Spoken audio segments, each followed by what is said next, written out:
Yang di pojok jawabnya kurang kompak, kurang kompak nih ya. Padahal ya sebenarnya salam ini adalah isinya doa supaya Bapak Ibu semua oleh Allah Subhanahu wa taala diselamatkan dunia akhirat. Saya jauh-jauh dari Udahan, Sawangan, Kota Depok ke sini ya, selain memang diberi tugas untuk memberikan tausiah kaitan dengan manasik ya. Tadi sudah dikemukakan cukup lama dari tahun 2002 sampai sekarang, alhamdulillah masih setia dengan NRA, tidak pindah-pindah tempat lain, yakni sudah 2024, alhamdulillah, sehingga bisa bimbing terus jamaah haji dari NRA ini, baik jamaah haji maupun umroh. Jadi selain memang tugas untuk memberikan istilahnya tausiah atau manasik pada siang hari ini menjelang sore ini, juga saya ingin dan mau mendoakan kepada yang hadir semua, mudah-mudahan dari isi salam tadi ada 3 doa yang sangat berharga. Yang pertama adalah mendoakan mudah-mudahan semua yang hadir di sini diselamatkan oleh Allah dunia sampai akhiratnya, sehingga menjadi ahli-ahli surga semua. Amin ya Allah ya Rabbal. Yang kedua, isi dari salam tadi saya mendoakan mudah-mudahan yang hadir semua di sini diberikan rahmat kasih sayang Allah Subhanahu wa taala, disayangi oleh Allah Subhanahu wa taala. Sebab kalau sudah disayang oleh Allah, saya yakin kita ini tidak akan sengsara hidup ini, tidak akan belangsak, tapi akan bahagia dunia akhirat. Seperti Bapak Ibu sayang kepada putra putrinya yang ganteng, yang cantik, ditambah cerdas, ditambah berprestasi, soleh solihah, nurut, mau ibadah kepada Allah dan hormat sama kedua orang tua. Di sekolahnya ya rankingnya tinggi-tinggi. Ya, kira-kira sayang nggak?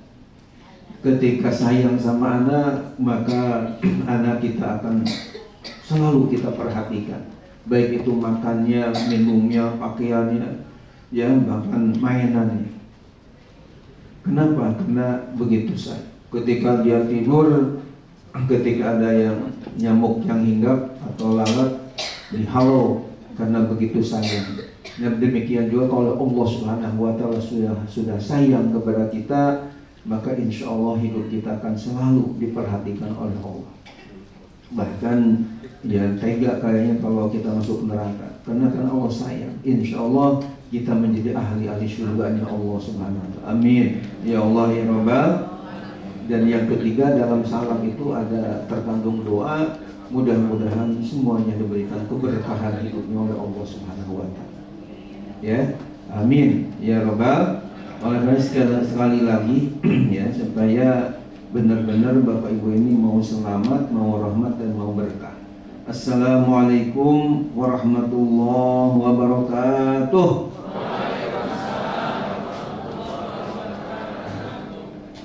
Ya, kayaknya kompak kalau disuruh. Ya. Mudah-mudahan oleh Allah kita semua diselamatkan dunia akhirat kita dan diberikan rahmat kasih sayangnya, juga keberkahan hidup kita. Amin ya Allah ya Rabbal. Alhamdulillah, alhamdulillahilladzi aujaba al-hajja wal umrata ila baitillahil haram. Wassalatu wassalamu ala sayyidil anam sayyidina Muhammadin Allah wa ala alihi wa ashabihil kiram, amma ba'd.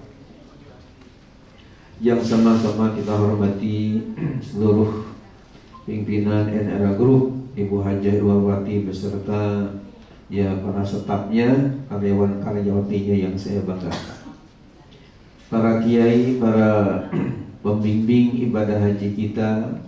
Alhamdulillah hadir Bapak Dr. Kiai Haji Sugiharto MA beserta Kiai Haji Hamzat Dika MPD, juga Ustaz Abdul Khalik dari Qori kita, dan tentunya seluruh tamu-tamu Allah, ya, tamu Allah yang bisa hadir dalam manasik ini. Mudah-mudahan semuanya mendapatkan curahan rahmat, ridho dan maghfirah dari Allah Subhanahu wa Ta'ala.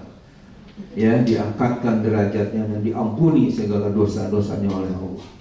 Pulang dari manasik ini kalian punya ilmu yang banyak dan bermanfaat, juga dosa-dosa Bapak Ibu diampuni oleh Allah, dibersihkan oleh Allah Subhanahu wa Ta'ala. Amin ya Allah ya Rabbal.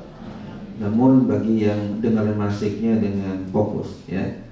Kalau yang main HP sama ya tidur kayaknya nggak dapat seperti ini.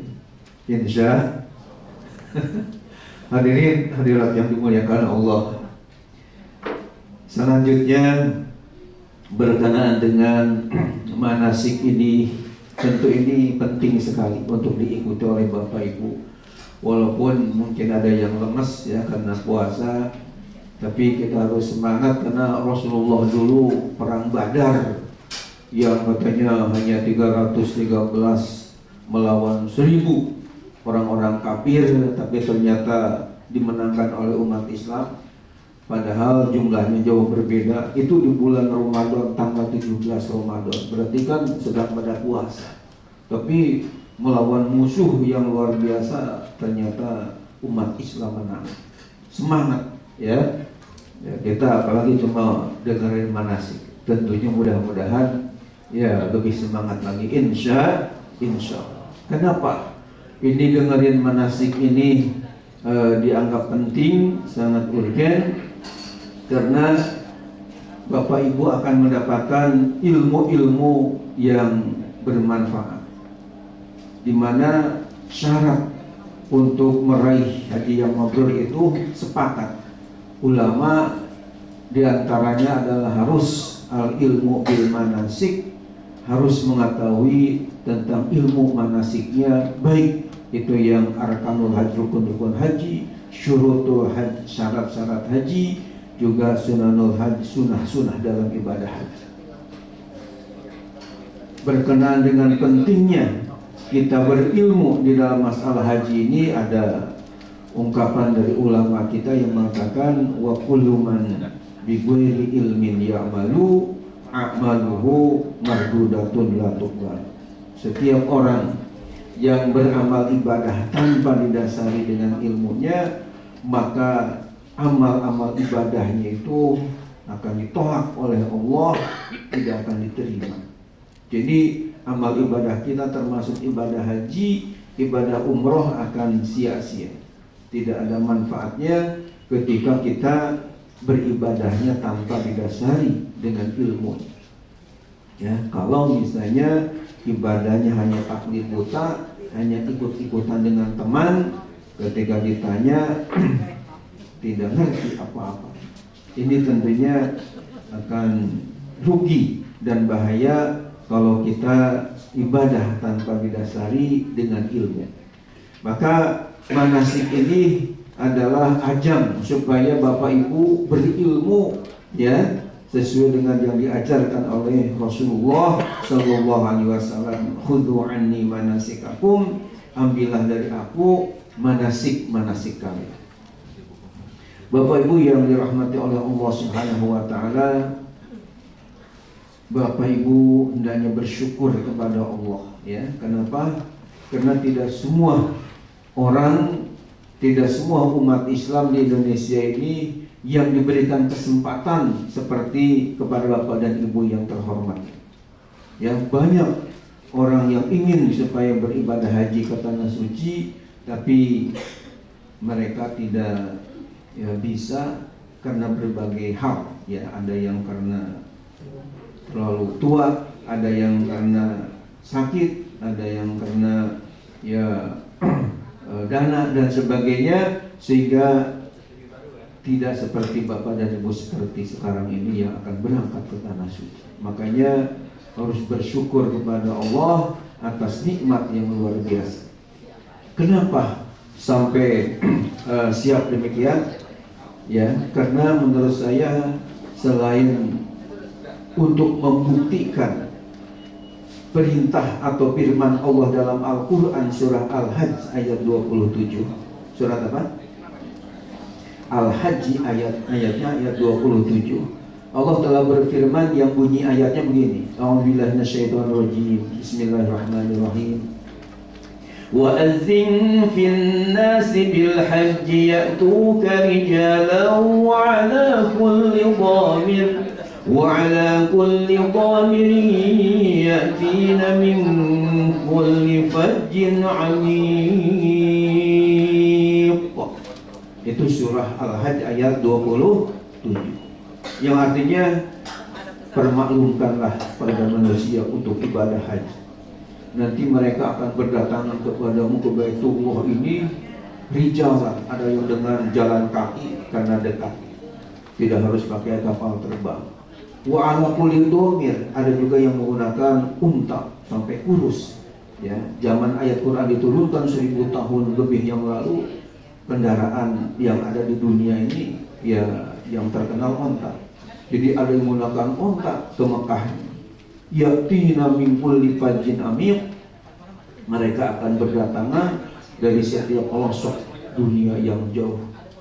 Dan ternyata firman Allah Ta'ala ini sangat benar, di mana kalau saya perhatikan dari tahun 78, kemudian saya juga 87, alhamdulillah berangkat lagi. Cuman yang kedua ini enggak mikirin uang juga. Yang pertama enggak mikirin uang, yang kedua enggak mikirin uang, yang kedua karena merupakan ya duta dari negara RI untuk waktu itu musabaqah ya di tingkat sedunia di Mekah, tahfiz Quran dan tafsir bahasa Arab, sehingga ya alhamdulillah dari raja dapat hadiah masuk Ka'bah. Itu tahun 987 berangkat lagi ke sana.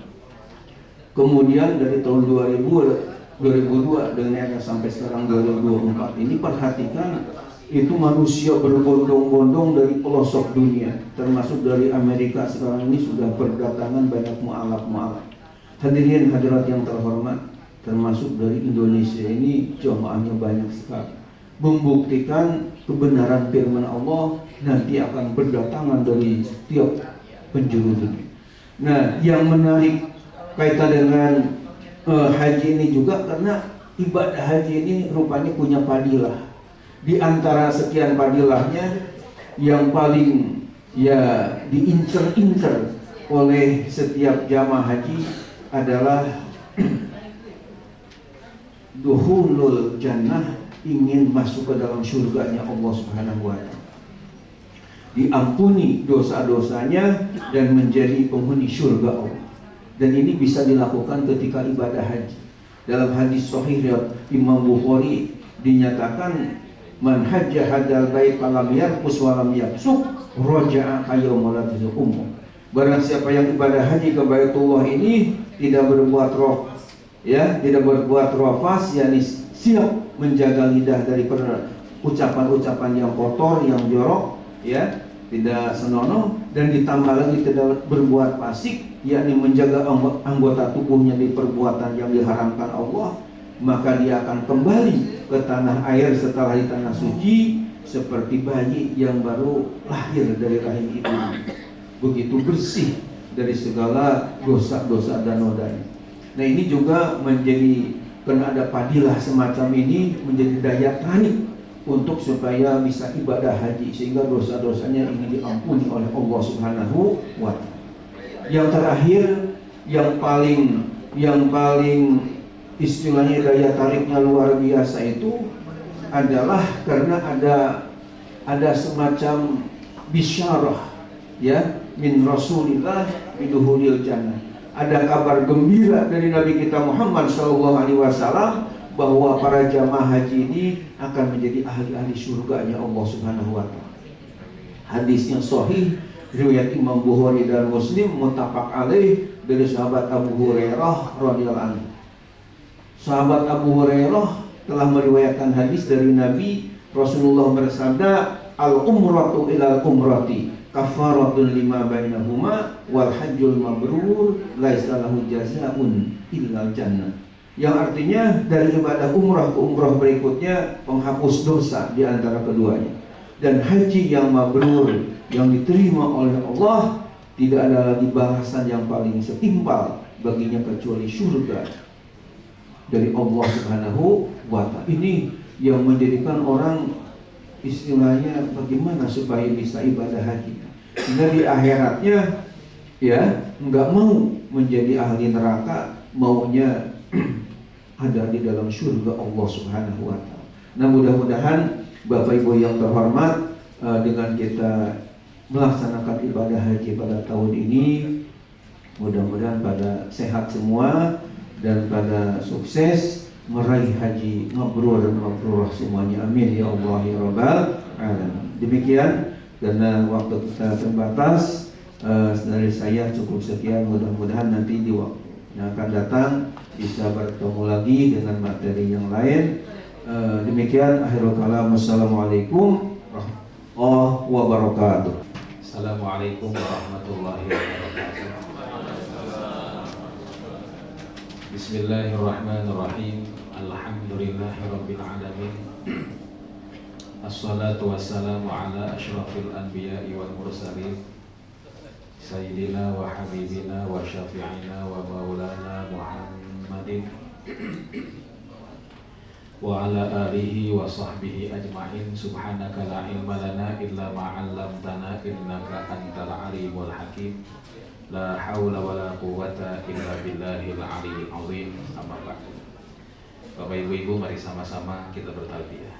Labbaik Allahumma labbaik. Labbaik Allahumma labbaik. Labbaik la syarika laka labbaik. Labbaik la syarika laka labbaik. Innal hamda wan ni'mata laka wal mulk la syarika lak. Hadratul Muhtaram Bapak Kiai Haji Dr. Sugiarto yang saya hormati, Bapak Ibu-ibu tamu-tamu Allah yang semoga mendapatkan rahmat dan ridho Allah Subhanahu wa taala. Bapak Ibu-ibu, insya Allah kita akan melaksanakan ibadah haji. Ternyata yang wajib dikerjakan itu bukan haji saja. Kata Al-Quran, wa atimmul hajja wal umrata lillah. Sempurnakanlah oleh kalian satu haji, dua umrah. Jadi yang wajib itu haji, dan yang kedua umrah. Kira-kira hukumnya wajib atau sunnah? Kata siapa? Lah barusan saya katakan Al-Quran mengatakan wa atimmul hajja wal umrata lillah. Sempurnakanlah oleh kalian satu haji wal umrata dan umrah. Jadi yang wajib itu haji, umrahnya disuruh disempurnakan juga oleh Allah Subhanahu wa taala. Karena itu umrah nggak berani. Jadi kira-kira umrah wajib apa sunnah? Kalau melihat teks ayat ini, ternyata yang wajib itu haji, yang wajib umrah juga.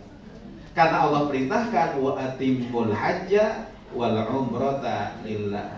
Sempurnakanlah oleh kalian umrah dan haji karena Allah Subhanahu wa taala. Ya, cuma umrah itu wajib karena melaksanakan ibadah haji. Orang haji harus melaksanakan umrah, tapi orang umrah belum tentu. Nah, jamaah rahimakumullah, umrah dan haji itu sama-sama datangi Baitullah. Cuman beda waktunya. Kalau waktu umrah kapan aja. Tapi kalau haji jamaah rahimakumullah hanya bisa dilaksanakan, bisa niat haji itu besok bulan Syawal. Nah, kalau saya katakan tadi yang namanya umrah wajib, haji wajib, orang yang melaksanakan haji pasti melaksanakan umrah. Karena pasti melaksanakan umrah, umrahnya boleh duluan. Kemudian haji, maka ini namanya haji tamattu. Tamattu itu bagaimana? Bapak Ibu datang ke Mekah, tapi datangnya jamaah rahimakumullah bukan sekarang di bulan Ramadan. Mas datangnya besok di bulan Syawal. Tadi ayat dibacakan oleh Qari al-hajju ashhurum ma'luman. haji itu di bulan-bulan tertentu. Bulan-bulan tertentu itu 1 bulan Syawal, 2 bulan Dzulqa'dah, 3 bulan Dzulhijjah. Bapak ibu-ibu, sekarang bapak umroh jemaah lima nggak dianggap. Tapi besok ketika bapak ibu-ibu bulan Syawal berangkat ke Mekah, bisa dianggap sebagai umroh untuk haji. Dikedepankan haji dulu, dikedepankan umroh dulu, baru kemudian haji. Tanggal 1 Syawal bapak ibu berangkat ke Mekah. Begitu sampai ke Mekah, jemaah rahimakumullah, niat umroh. Labbaik Allahumma umratan. Selesai umroh jemaah rahimakumullah, yang mungkin sekitar 3 jaman, selesai, lepas baju ihram, nunggu di Mekah sampai haji. Ini namanya tamattu. Ustaz, dari tanggal 1 Syawal ngapain aja di sana? Terserah. Makanya tamattu itu kadang-kadang diplesetin. Taknya tangi, maknya mangan, tuhnya turu. Jadi haji tamattu, haji tangi, mangan, turu. Kenapa? Karena nunggu tanggal 9 Dzulhijjah lama. Nah, gimana kalau pulang dulu? Kalau pulang dulu nanti urusannya lain. Ya. Tapi ini jamaah rahimakumullah, berangkat bulan Syawal atau bulan Dzulqa'dah ke sana dulu, dan insya Allah mungkin kita sebelum haji tanggal 4 mungkin kita berangkat ke Mekah, ya kan? Sampai ke Mekah langsung umroh. Selesai umroh nunggu. Ngapain? Tangi, mangan, turu. Baru tanggal 9 Dzulhijjah pakai baju ihram untuk haji. Ini namanya haji. Karena haji ini jamaah rahimakumullah tamattu itu artinya santai, maka hampir 99% jamaah haji dunia melaksanakan haji tamattu. Bahkan hampir 99,99% jamaah haji Indonesia melakukan haji ini. Melakukan haji ini. Kenapa? Karena memang santai, tidak berat. Datang ke Mekah, tawaf, sa'i, tahallul, lepas baju, santai dia. Mau main-main di Mekah, mau jalan-jalan di Mekah, yang penting tanggal 9 Dzulhijjah pakai baju ihram lagi, berangkat kemana? Ke Arafah. Nah, itu namanya haji. Cuma dalam proses haji tamattu ini Bapak Ibu-ibu, selain rukun-rukun haji yang nanti kita akan jelaskan, prosesi haji ini harus bayar dam. Jadi mohon maaf, dam ini bukan karena melanggar, tapi prosesi ibadahnya harus motong kambing. Sebenarnya Bapak Ibu-ibu bukan cuma potong kambing, ya kan? Tapi boleh juga puasa 10 hari, 3 hari di Mekah, 7 hari di Indonesia. Cuman masalahnya Bapak Ibu-ibu, kalau pakai puasa, kita nggak tahu kita bisa pulang lagi apa enggak ke sini. Kalau bisa pulang lagi, kalau enggak kita punya hutang berapa hari? 7 hari puasa. Maka supaya beres ini prosesi haji, motong kambing langsung. Karena itu jamaah rahimakumullah, kalau Bapak Ibu lihat brosur yang disampaikan Enerat, kira-kira sudah termasuk belum? Sudah termasuk belum? Alhamdulillah. Gak usah mikirin apa namanya. Itu jamaah rahimakumullah. Nah, kadang-kadang umrohnya itu berbarengan dengan apa? Dengan haji. Jadi ketika berangkat ke Mekah nanti bukan niat umroh, tapi umroh, haji dan umroh. Namanya haji qiran. Tawafnya berapa kali? Ya 1 kali. Sa'nya 1 kali. 1 kali. Cuma niatnya saja umroh sekaligus haji. Haji sekaligus umroh. Namanya haji qiran. Haji qiran sama, bayar dam. Kenapa? Santai juga, nggak punya hutang, harus umroh lagi. Nah, yang ketiga, ada yang haji dulu, baru kemudian umroh. Bapak-bapak, ibu-ibu tanggal 1 Syawal berangkat ke Mekah. Begitu berangkat ke Mekah, di alam-alam jam 5 keluar pesawat, kita niat haji. Labbaik Allahumma hajjan, saya niat haji. Pakai baju ihram. Ini baju ihram tidak boleh dilepas. Sampai kapan? Sampai nanti tanggal 10 Dzulhijjah. Bayangkan 1 Syawal berangkat, baru dilepas kapan? 1 Dzulhijjah. Ada yang mabuk begini? Ya. Kemana-mana pakai baju ihram. Mungkin kita dekat-dekat kehajian nanti, berangkat misalnya tanggal 3 Dzulhijjah, ya kan? Wukuf kan cuma 5 hari, 6 hari, Pak ya. Berangkat langsung saya niat haji. Maka selama nunggu di apartemen semua kemana-mana pakai baju ihram. Ya kan? Ke pasar pakai baju ihram, makan pakai baju ihram, mandi nggak boleh pakai sabun. Tahun 2017 ada jamaah kita yang hajinya haji qiran. Haji apa namanya? Haji, mohon maaf, yang ketiga itu namanya haji ifrad. Jadi dia langsung niat haji, nggak niat umroh. Berangkat tanggal 3 Dzulhijjah. Bapak-bapak, ibu-ibu habis umroh pada santai ngumpul kayak begini. Dia datang pakai baju ihram. Pas datang jamaah rahimahullah, jamaah yang pada duduk, bangun. Kenapa? Seminggu nggak mandi. Nah, karena berat haji ifrad ini, jamaah rahimahullah, maka tidak bayar dam. Kira-kira Bapak Ibu mau yang mana? Mau yang tamattu? Mau yang qiran? Apa yang ifrad? Oh maaf, kata Imam Syafi'i, yang afdal itu ifrad. Nah, loh. Jadi gimana Pak? Mau tamattu apa ifrad? Oh qiran? Kata Imam Syafi'i yang paling afdal itu, tapi kata Imam Hambali bukan. Yang paling afdal itu tamattu. Kenapa sebabnya paling afdal? Karena Al-Quran menyebutkan tamattu ini. Faman tamatta'a bil umrati ilal haji famastaisara minal had. Siapa yang melangsungkan haji tamattu, maka dia harus potong kambing atau puasa 10 hari. Hanya satu-satunya haji yang disebutkan dalam Al-Quran, haji tamattu. Qiran tidak disebutkan dalam Al-Quran, ifrad tidak disebutkan dalam Al-Quran. Kata Imam Hambali, kenapa Al-Quran menyebutkan? Karena bisa jadi tamattu lebih. Jadi tamattu apa ifrad? Setuju tamattu semuanya? Nah, jamaah rahimakumullah, sengaja Allah bikin kayak begini. Kenapa? Untuk memberikan solusi, khususnya untuk ibu-ibu yang masih haid.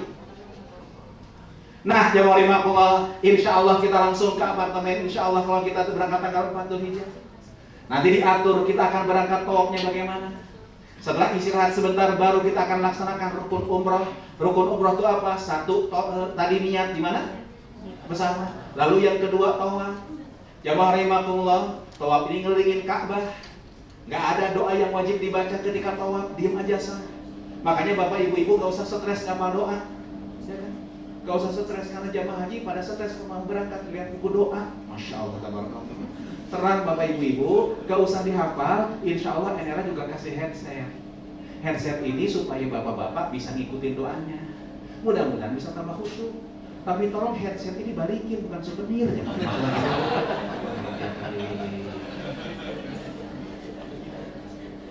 Nah, kalau headset ini sudah menyala, suara Ustaz sudah terdengar, Bapak Ibu-ibu, walaupun doa itu bukan syarat dari tawaf, boleh satu, cukup aminkan doa Ustaznya.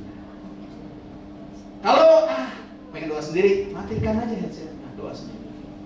Boleh juga ngikutin doa Ustaz, Allahumma, silahkan ikuti, Allahumma. Tapi kalau ngikutin doa Ustaz, hati-hati Pak. Haji yang lalu semangat ngikutin doa saya, Allahumma, di belakang Allahumma. Haji itu tawafnya padat Pak. Lagi padat-padatnya, pas putaran ketiga tiba-tiba jempol kaki saya diinjak orang tuh. Pas keinjak Allahumma, aduh.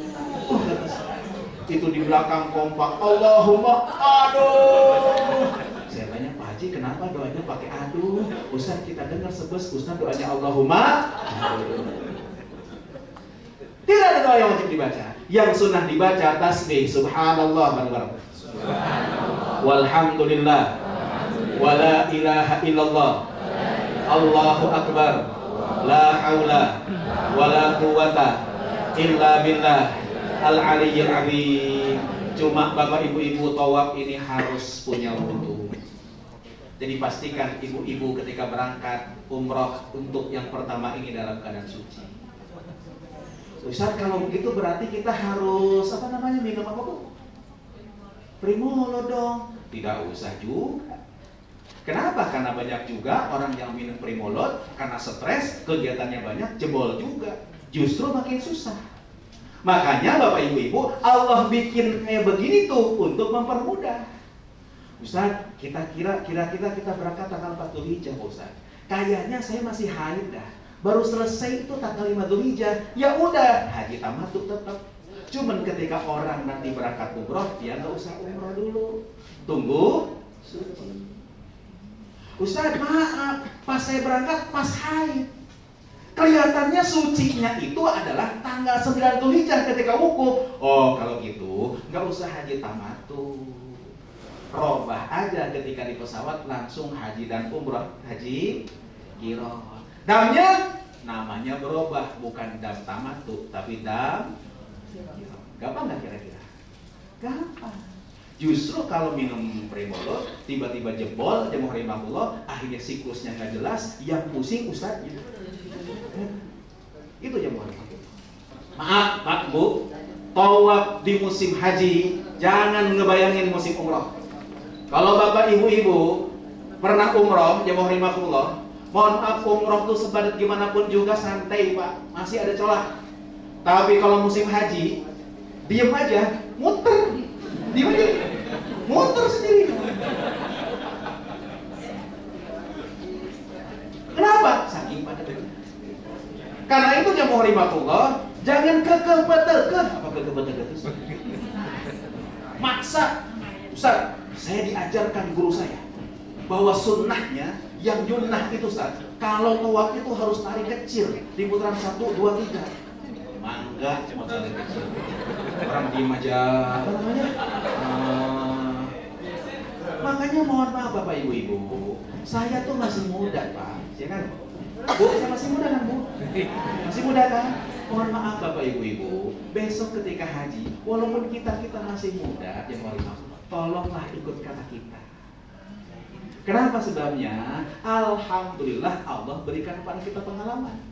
Mungkin pengetahuan Bapak Ibu lebih luas, tapi kita punya pengalaman.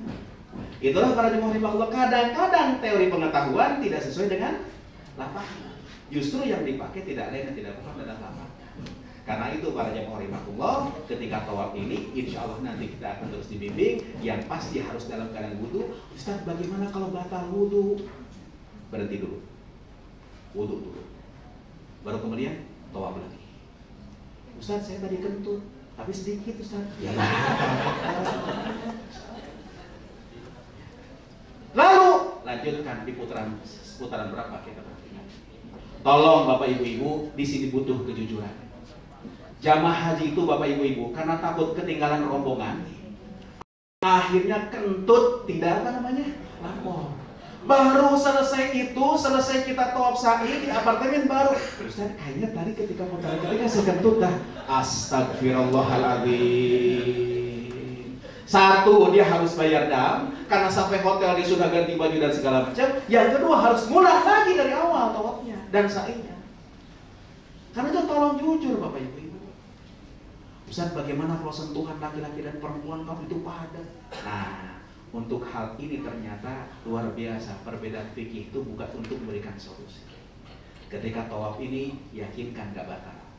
Saya termasuk orang yang yakin bahwa sentuhan laki-laki dan perempuan itu batal. Tapi ketika tawaf khususnya di musim haji nanti, saya yakinkan gak batal. Kenapa? Karena kalau yakin batal, insya Allah tawaf kita gak beres-beres. Putaran pertama disentuh orang India, Ustaz, wudhu dulu. Selesai wudhu, baru masuk kesenggol orang Turki. Daripada gak beres-beres, yakinkan gak batal. Tapi kalau sudah balik ke apartemen lagi, balik lagi ke keyakinannya masing-masing. Para jamaah rahimahullah, tawaf itu dimulai dari sudut Hajar Aswad. Maaf, sudut Hajar Aswad ini Bapak Ibu, ya sunnahnya cium. Tapi Rasulullah memberikan 3 opsi. Kalau nggak cium, sentuh. Kalau nggak sentuh, istirahat dari jauh. Karena itu tolong jangan paksakan nyium Hajar Aswad. Ya kan? Karena insya Allah jemaah rahimahullah ketika Bapak Ibu pulang nanti, orang-orang di rumah nanya apa?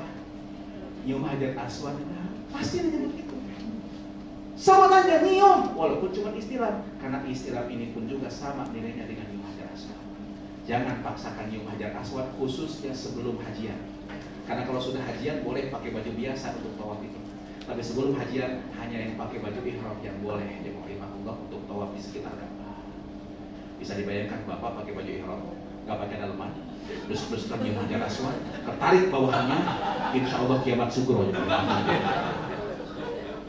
Juga jangan pernah kejadian sebelum haji dulu jam 11 saya datang ke masjid, ada jam kita keluar, bajunya berantakan, kancingnya copot semuanya, sakunya sobek semua. Saya ini rambutnya out-outan. Saya tanya, bapak dari mana itu habis tawuran?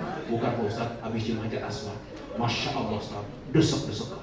Udah deket ke hajar aswad, tiba-tiba orang Mesir desek sebelah kiri. Saya pukul perutnya semua. Saya mundur ke belakang.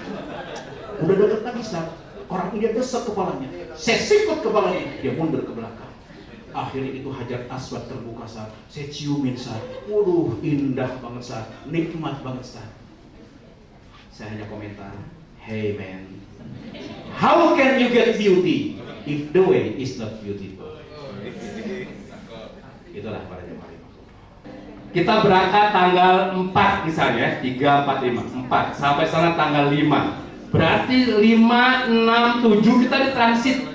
Di transit itu ngapain? Bapak Ibu, kita melakukan persiapan-persiapan baik secara keilmuan maupun secara manasik, ada pemantapan. Beberapa kali kami ingatkan, untuk haji itu fokusnya ke Arafah, Mina, Muzdalifah, bukan ke Masjidil Haram. Ya. Kenapa? Kita tidak langsung ke hotel yang di Zamzam Tower atau yang di mana misalnya. Bapak Ibu, rata-rata kalau sudah tanggal menjelang wukuf di Arafah itu hampir jarang sekali jamaah yang milih ke hotel itu. Ada tapi sangat sedikit. Ya, qadarullah tahun lalu RRA termasuk yang sedikit itu, tapi itu pun di luar dugaan.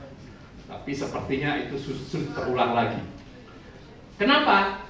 Karena selain harga hotel itu mahal karena high season, dan juga transportasi nggak bisa merapat Pak, nggak bisa mendekat. Nanti Bapak Ibu yang punya nomor Arab atau kadang-kadang juga nomor kita itu, provider mengingatkan, mohon tidak ada jamaah yang merapat ke Masjidil Haram karena begitu padatnya.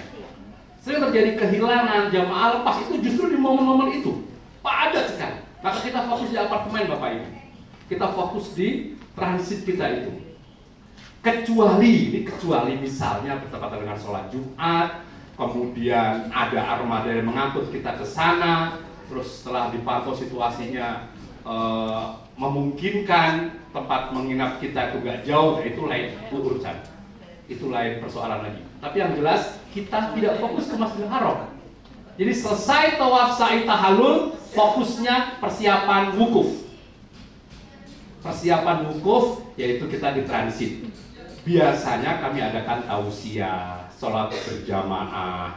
Setelah itu dialog, diskusi, konsultasi, termasuk yang tadi selama umroh itu ada pelanggaran. Nah, tanya Pak Kiai ini konsekuensinya apa dan seterusnya. Bagi Bapak Ibu-ibu yang misalnya merasa baca Qurannya kurang fasih, nanti ada bimbingan dan seterusnya. Termasuk kegiatan cuci menyuci biasanya di situ. Kalau ada tempat mencucinya biasanya. Nah, kita baru akan mulai lagi nanti Bapak Ibu setelah masuk tanggal 8. Agak kita potong dikit ya, di sini nggak ada. Tanggal 8 Zulhijjah. Itu namanya sunnah haji. Nah, di sini. Nah, kita akan tarwiyah. Tanggal 8 Zulhijjah. Tadi saya ulangi, 4 kita berangkat atau 5 paling lambat berangkat. Tanggal 8 kita keluar dari penginapan pakai pakaian ihram lagi. Itu niat, dan niat haji. Nggak perlu keluar ke mikot lagi. Mikotnya ya tempat menginap kita. Mikot makani, mikot tempat itu. Di situ waktunya, karena kita akan charter mobil, insya Allah. Kalau dulu sebelum kita charter kendaraan sendiri, mobilnya dari muasasah itu dijemput kita, dievakuasi dari penginapan menuju ke Mina. Itu Kadang-kadang nggak tentu. Kalau saudara bisa tentukan. Lihat situasi ketika teman-teman yang di Mina cerita, tenda sudah siap, kita berangkat. Biasanya kita akan berangkat tanggal 8 itu pagi hari. Ya. Atau kalau dirasa nyaman, memungkinkan, mungkin 7 malam sudah mulai bergerak. Karena perhitungan tanggal itu kan setelah terbenam matahari. Terbenam matahari. 7 malam siap, tenda sudah siap di Mina. Dan kita harus bersyukur tidak banyak yang tarwiyah Bapak Ibu. Tarwiyah ini sunnah, tidak banyak. Hampir bisa dipastikan reguler, ya, yang non plus ya, yang bukan VVIP, itu tidak ada yang tarwiyah. Kecuali dia tanazul. Tanazul itu apa bahasa Indonesianya ya? Keluar dari rombongan dengan menandatangani pernyataan tertentu. Kalau lepas segala macam urusan sendiri dan segala macam. Jadi tarwiyah itu berada di Mina pada 8 Dzulhijjah dari zuhur, asar, maghrib, isya, subuh. Jadi kita berangkat dari sini sekitar ba'da duha. Itu udah bisa berangkat. Setelah itu yang dilakukan di sana cuma istirahat, gak ada aktivitas apa-apa. Ya paling ceramah, tausiah gitu. Udah belum masuk ritualnya ya berada di tenda itu aja. Kira-kira dari sekian banyak jamaah itu kalau menurut data itu 1/4-nya saja yang bisa ikut tarwiyah. Nah di sini Bapak Ibu nanti kalau kita berada di tenda dan banyak tenda kosong, bukan berarti gak ada penghuninya, memang dia nggak ambil tarwiyah. Yang plus pun banyak yang nggak ambil tarwiyah. Belum datang dia berarti jangan ditempati, apalagi sampai mohon maaf dibuka kan bangkanya itu diplastikin Pak, disegel dulu dibuka nanti akhirnya itu kita gosok maksudnya. Nah, di sini selama tarwiyah ini Bapak Ibu, kita sudah pakai pakaian ihram. Sudah larangan mulai berlaku, jadi agak panjang dikit pakai ihramnya kalau kita tarwiyah. Teman kita yang reguler itu dari mulai penginapan langsung ke Arafah, langsung siap wukuf. Tanggalnya sama, tanggal 8 berangkat, tapi nggak ke Mina. Pakaian ihramnya juga sama lamanya, tapi nggak ada sunnahnya mereka. Saya ulangi lagi, tanggal 8 kita sudah mulai pakaian niatnya niat haji. Kita niat haji latihan sama-sama. Bismillahirrahmanirrahim. Labbaik Allahumma hajjan nawaitu al-hajja wa ahramtu bihi lillahi ta'ala. Kalau yang tadi di pesawat niatnya niat gimana tadi kata Ustaz Hilmi? Labbaik Allahumma umratan. Umratan. Kalau tadi labbaik Allahumma hajjah. Itu aja. Kalau agak panjang tadi, kalau umroh, maaf sedikit belajar bahasa Arab Bapak Ibu. Umroh itu ada tak marbutohnya, namanya mu'annas. Jadi hanya bahasa Arab yang kalimatnya itu punya jenis kelamin Bapak Ibu. Umroh itu mu'annas, perempuan. Haji itu laki-laki. Kalau mu'annas, labbaik Allahumma umratan nawaitul umrata wa ahramtu biha. Oke, umratan wa ahramtu. Tapi kalau haji, labbaik Allahumma hajjan nawaitul hajja wa ahramtu bihi. Kalau umrah biha, kalau hajjan itu yang bedakan. Mohon maaf agak sedikit biar gampang memakainya. Umroh itu kalau perempuan pakai biha, udah itu aja. Kalau perempuan pakai, kalau laki-laki pakainya bihi. Itu yang membedakannya. Dan nanti ada di sini semua ada. Labbaik Allahumma hajjan. Nah, setelah kita niat, langsung kita menuju ke Mina. Di sana kita akan tarwiyah. Nah, selama kegiatan di Mina ini, semua fasilitas sudah dipenuhi oleh muasasah. Makan sudah lengkap, semua kulkas sudah terisi, minuman dijamin, buah-buah sudah ada, sudah. Dan ini sudah mulai dibayar Bapak Ibu perfect. Nah, insya Allah kalau nafar sani kita sampai tanggal 13 Bapak Ibu. Tanggal 13. Nah, keputusan nafar awal atau nafar sani biasanya kami akan umumkan nanti saat situasi itu. Tapi rencana kita sejak awal kita selalu berusaha nafar sani, itu yang lebih afdol. Pernah terjadi tahun berapa itu, semua semangat nafar sani, hujan badai. Akhirnya hanya sebagian kecil, wah akhirnya semua sudah kita bayar Pak sampai tanggal 13 Zulhijjah. Akhirnya apa? Sebagian pengen nafar awal. Nah tentu kita mempertimbangkan banyak hal kalau nafar awal. Di apartemen ada masakan enggak, ada yang dimakan atau enggak, karena makan kita sudah pindah semua di Mina, di tenda itu. Nah, gitu loh, bukan persoalan difasilitasi atau tidaknya gitu. Tapi pernah ada sebaliknya Pak, kita sudah mohon maaf waktu itu kerannya sudah pada patah, waktu itu panas sekali, kita mau niat nafar awal, tapi kita nggak bisa keluar Mina sampai terbenam matahari, harus nafar sani. Cuman kalau nafar sani itu enaknya Pak, insya Allah bisa jemput kita di gerbang tenda, itu enaknya nafar sani. Tapi kalau nafar awal, kita meninggalkan Mina tanggal 12 Zulhijjah, biasanya itu haji plus jalan kaki 1,5 kilo ke terowongan kita, bis nggak bisa merapat. Makanya kita pilih nafar sani. Jadi semua ada konsekuensinya. Baik Bapak Ibu, ini tadi kalau kita pilah, yang pertama wukuf. Nah wukuf, tawaf, sa'i ini rukun. Rukun itu kalau satu saja dilewatkan tidak sah. Namanya apa? Rukun. Boleh dicatat. Rukun haji adalah rangkaian ibadah yang kalau kita tinggal hajinya nggak sah. Jadi kalau Bapak nggak ihram nggak sah, nggak wukuf nggak sah, nggak tawaf nggak sah, nggak sa'i nggak sah, nggak tahalul juga nggak sah, nggak tertib. Misalnya datang-datang langsung tawaf, langsung sa'i dulu nggak boleh. Sedangkan yang ini namanya wajib. Ini yang kita harus tahu Bapak. Wajib dalam sholat itu dengan rukun sama, tapi untuk haji beda. Hanya haji yang wajib dan rukun itu beda. Kalau wajib itu Bapak ihram tapi nggak dari mikot sah. Contoh, ini contoh Pak ya. Ada beberapa jamaah yang dia visanya bukan visa haji. Visanya bukan visa haji, visa bekerja atau visa diplomat. Dia sampai sana nggak berani pakai pakaian ihram, maka dia pakai pakaian biasa.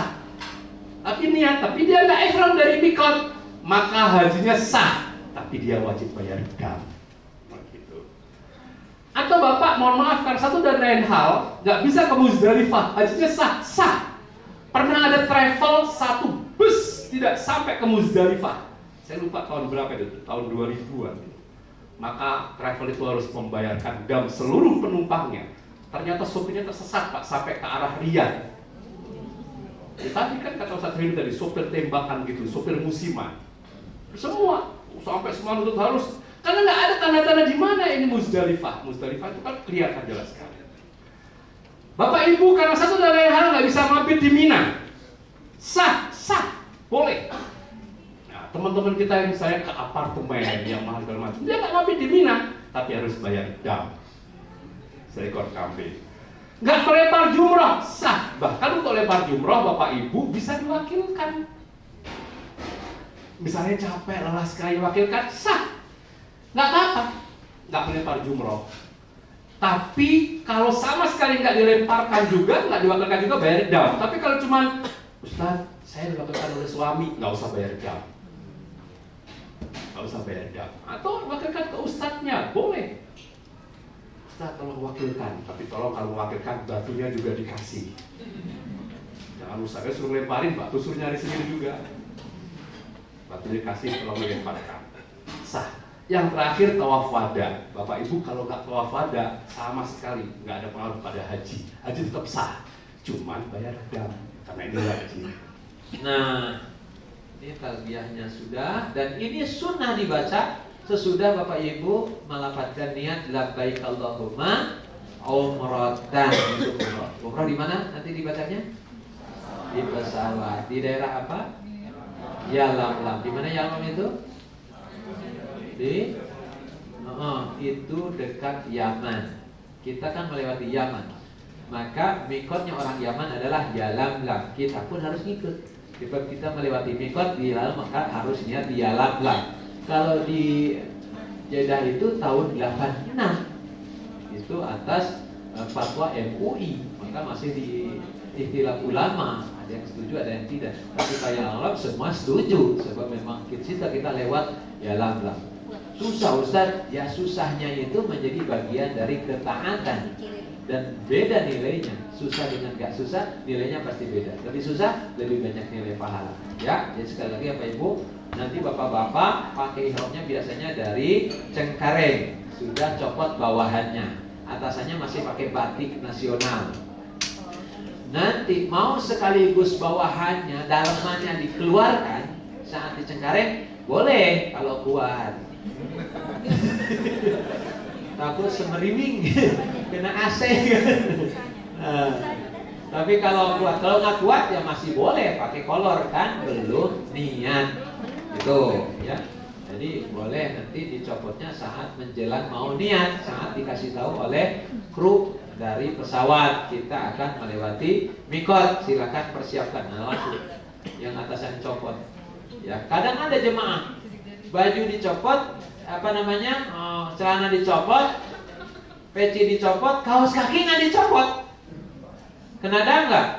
Kena kan. Untuk laki-laki kaos kaki menutup mata kaki dan tumit, padahal tidak boleh. Harus terbuka mata kaki dan tumitnya, nggak boleh pakai kaos kaki. Ini awas jangan lupa.